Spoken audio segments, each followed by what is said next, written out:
When I heard her voice, weakly apologizing, I was stunned. I've always known her to be strong-willed and assertive.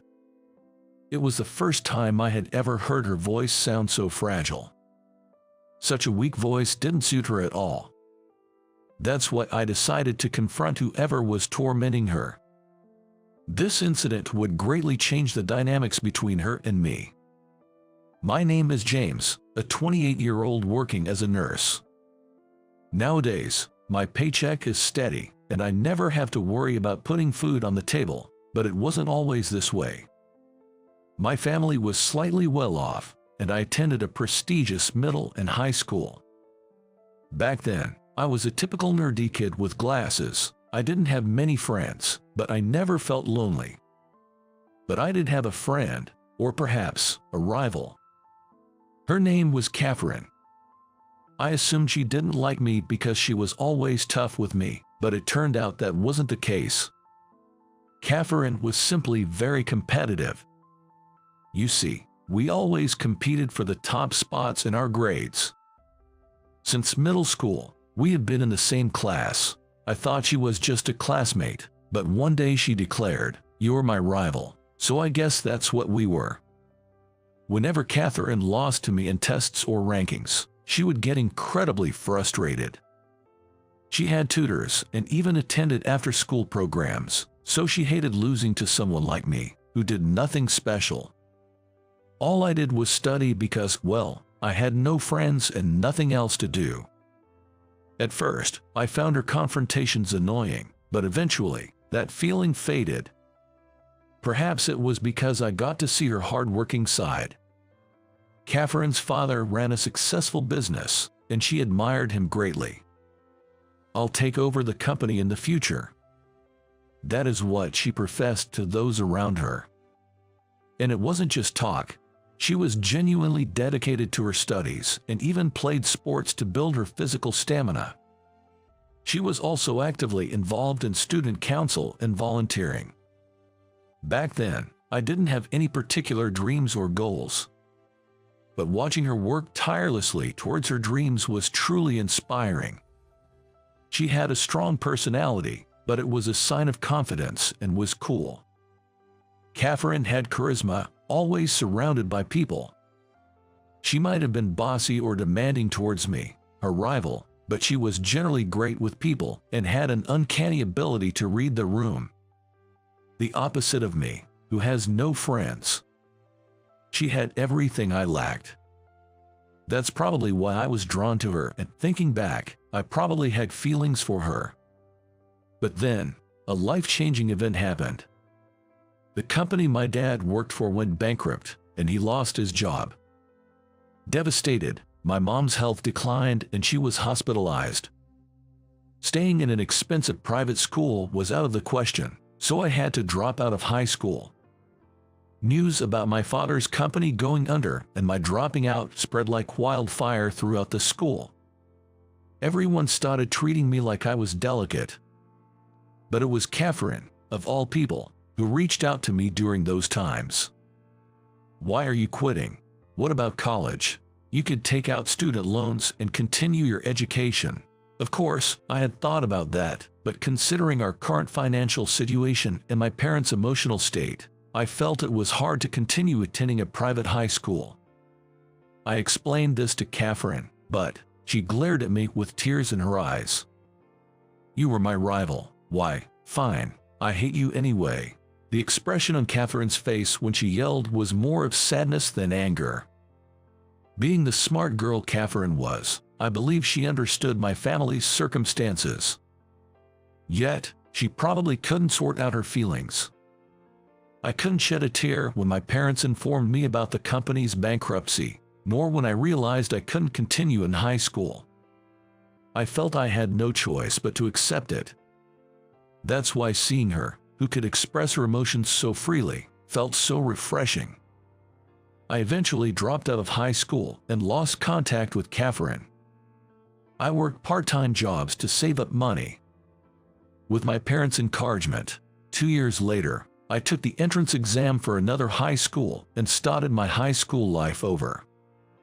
During my mother's hospital stay, I was inspired by a nurse who took care of her, so after high school, I went on to nursing school.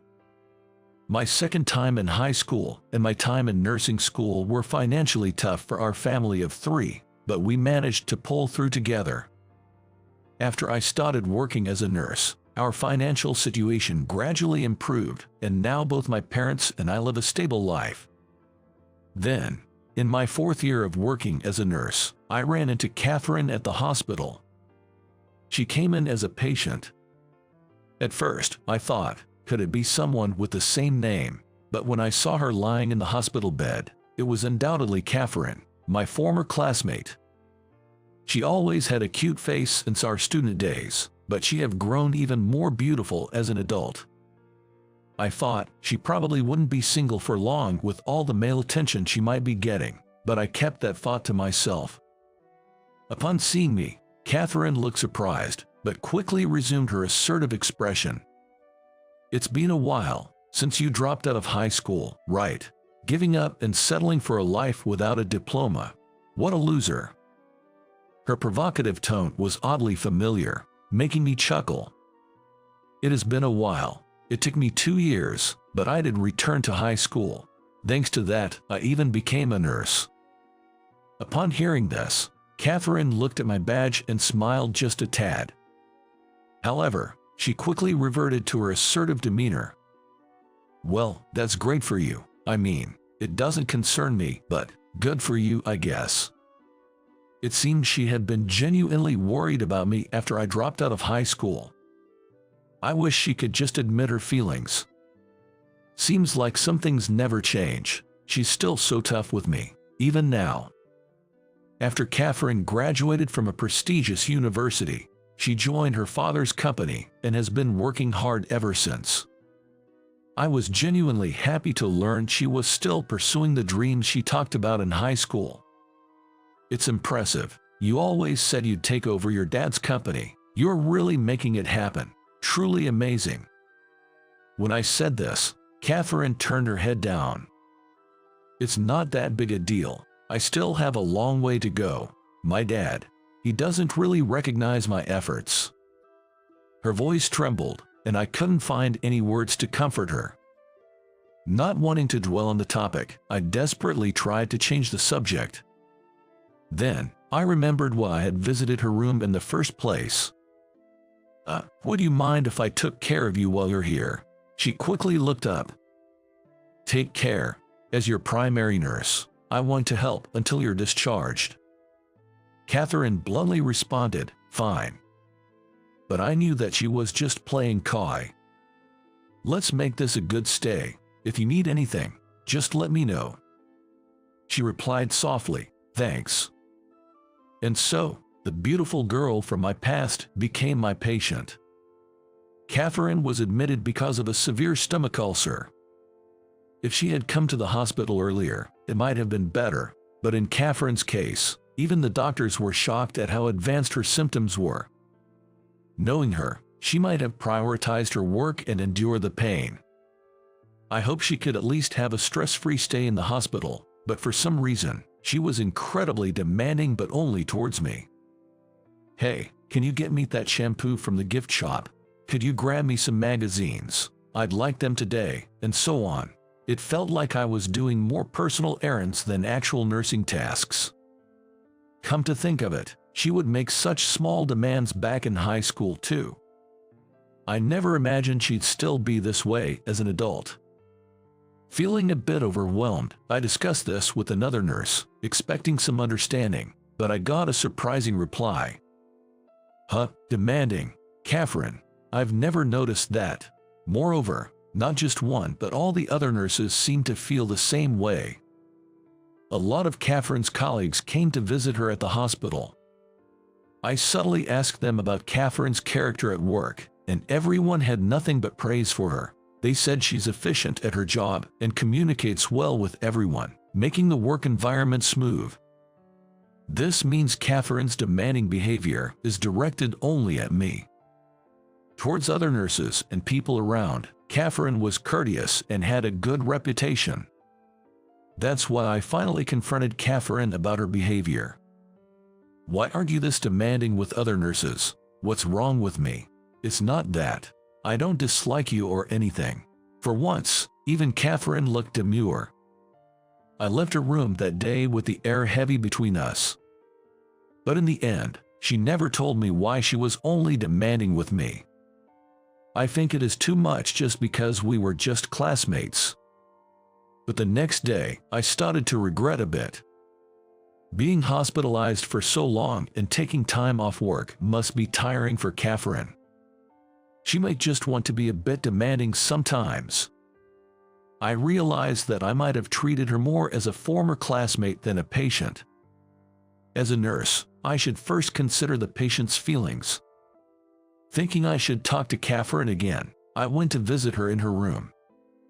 But I couldn't enter right away because I heard voices from inside. From the hospital room came the stunned voice of an elderly man.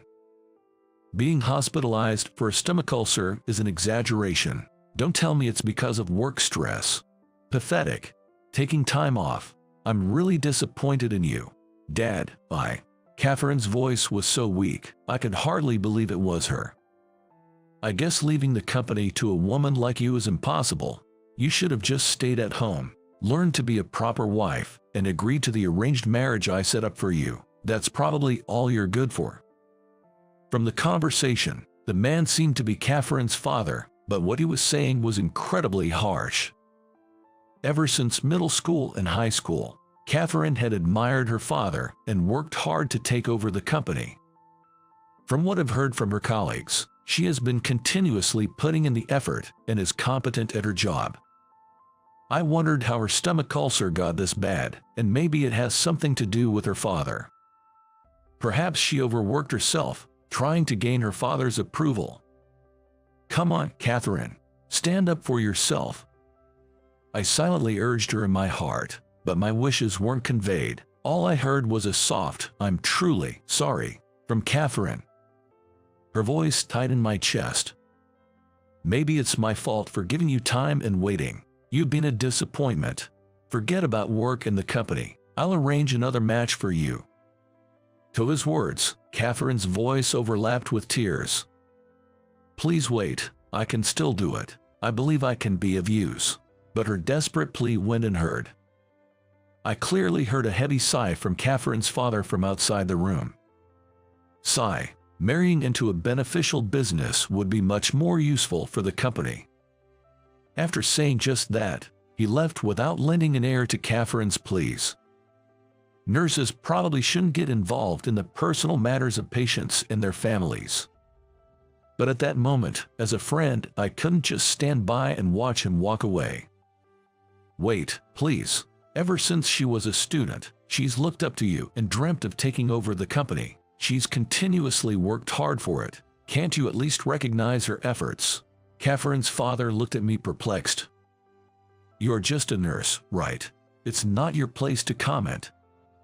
I understand that, but as a friend, I tried to persist, but he interrupted. I'm in a hurry, and left.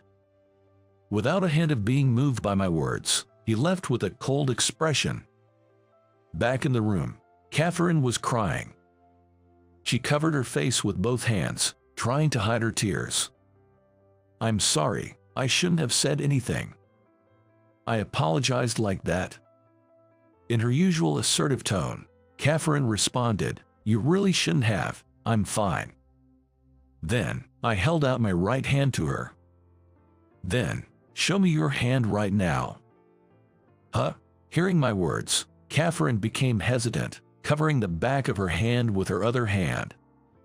I gently took Catherine's hand in mine. The back of her hand was red. Some spots even looked like they had turned into bruises. Truth be told, since her admission, both the doctors and the nurses had noticed marks on the back of Catherine's hands, as if they'd been pinched. But when another nurse first inquired about it, Catherine seemed to try to hide them. So, the hospital staff was waiting for the right moment to ask her again. And just a short while ago, I accidentally saw it through the small glass on the door. While being berated by her father, Catherine had been digging her nails into the back of her own hand. I asked as gently as I could. You do this from time to time. Catherine remained silent for a bit, but eventually she shared the truth. Apparently, she does it when she feels an excessive amount of stress. It's pathetic. I can't even work well enough to gain my father's approval, and yet I'm so mentally fragile. I remember her being so confident back in our school days. But now, she seemed to have lost that confidence. Given the harsh words she'd received from her father while being sick in the hospital, it might not be surprising that she felt this way. "Don't tell anyone," I cried. "Okay, I know you've seen me at my worst since our school days, but I don't want to show my weaknesses to others," she said. It was then that I realized her whims that were exclusively for me were because she trusted me, knowing her stubborn side, and maybe a bit of dependence. Realizing that, I couldn't help but want to support her, seeing how hard-working and clumsy she can be. "I won't say a thing, but hey, you can tell me anything. I might not be able to offer advice or solutions, but I'll always listen." Catherine gave a small smile and said, "Thank you." During the rest of her stay in the hospital, Catherine's selfishness was hushed up, and we spent most of our time talking leisurely. Perhaps Catherine needed a place where she could vent and show her vulnerabilities. She had decided to take an extended break from work. After her discharge, Catherine and I began to occasionally meet up and go out for meals. She had returned to work, but instead of diving back in full throttle, she seemed to be taking things more slowly. Spending time with me, I think she pondered on how to work while also taking care of herself. I was curious about her relationship with her father, but I decided not to ask until she brought it up. Still, her expression seemed brighter compared to when she was in the hospital. So, I chose to watch over her a little longer. During our fourth dinner together, I confessed my feelings to Catherine. Sadly, she turned me down. However, she did ask if I could wait a little longer. Of course, I asked her why, but she didn't tell me. But since she asked me to wait, I felt I had no other choice. 3 months later, out of the blue, she told me, "I quit my job." After her discharge, her father had apparently tried to push forward with a marriage arrangement. But Catherine simply couldn't accept that and decided to distance herself from her father. "You sure about that? Weren't you saying since school that you wanted to take over your dad's company?" I asked. To that, she laughed and said, "I'm over it. Being with you, you've affirmed every part of me. I felt like I was able to breathe properly for the first time in ages. Food tastes better, and I sleep soundly. I realized I hadn't been taking care of myself at all. From now on, I want to live in an environment where I'm accepted for who I am." Her smile as she said this was genuine and unclouded. "So, will you stand by me as I make a fresh start?" she asked. I responded with an enthusiastic "of course," and hugged her. I was overjoyed to see her moving forward while cherishing herself.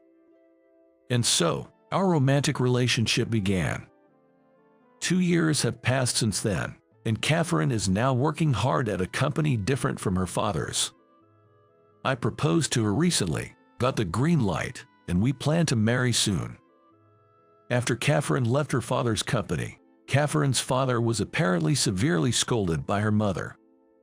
She told him, "Your way of thinking is too old-fashioned. Change your ways or we're getting a divorce." It seems that was the wake-up call for Catherine's father. But as we know, people don't change overnight. Nevertheless, it seems he's gradually coming to accept Catherine.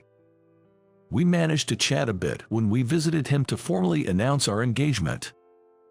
Apparently, his excessive expectations stemmed from the fact that she's his daughter. Both Catherine and her father seem to have a mutual desire to reconcile. Their relationship may still be somewhat strained, but I hope I can help bridge the gap between them. I'm certain their relationship can be mended. After all, Catherine's father has a wife who isn't afraid to scold him, and Catherine has me by her side. I believe that when people have someone to lean on, they can become kinder and continue to move forward with hope. This is the story of how my wife and I met. Thank you for listening to my story about the woman I adore most in the world. I hope to continue building a happy home with her while I am under my wife's thumb.